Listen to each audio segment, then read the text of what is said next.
Stripped back, the lazy keto diet is latest weight loss fad, but can it help you burn belly fat without the fuss? You may have heard of the keto diet, and maybe even considered trying it out. But if the thought of counting calories fills you with dread, then this will be music to your ears.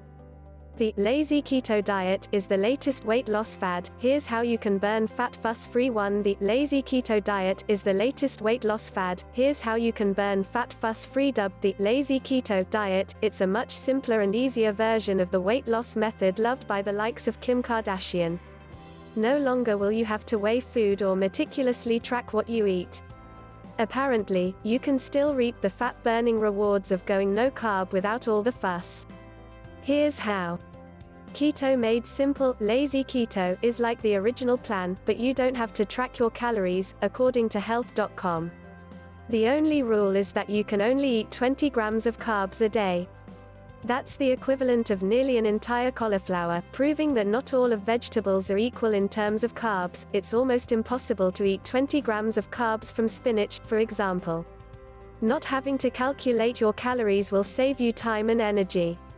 You'll still lose weight from reducing your sugar load, but it is worth saying that you probably won't shed body fat quite as fast as you would being on the standard keto plan. However, if you're looking for sustainable fat loss or to maintain a healthy body weight, then lazy keto probably is a better compromise.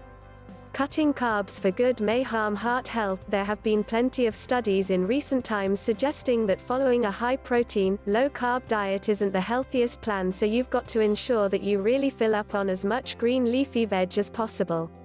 Scientists have warned again and again that keto-like plans may damage heart health. So it's crucial that you do get all the nutrients that you need.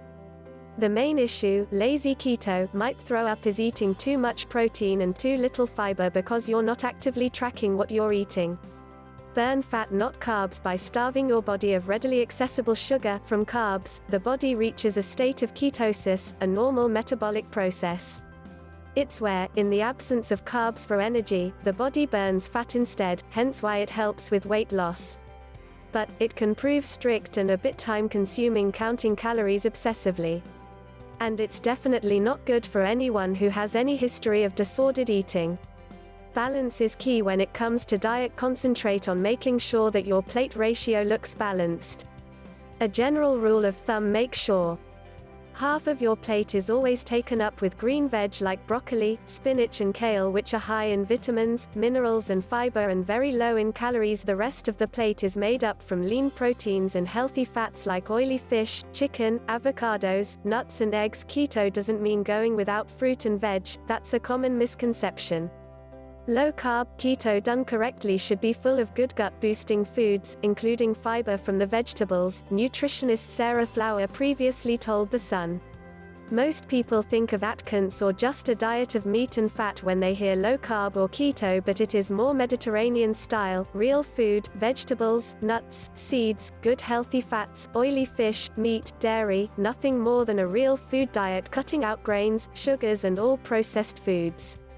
You absolutely need fiber in your diet. It's just a case of getting that from natural sources rather than processed foods like white breads and pasta.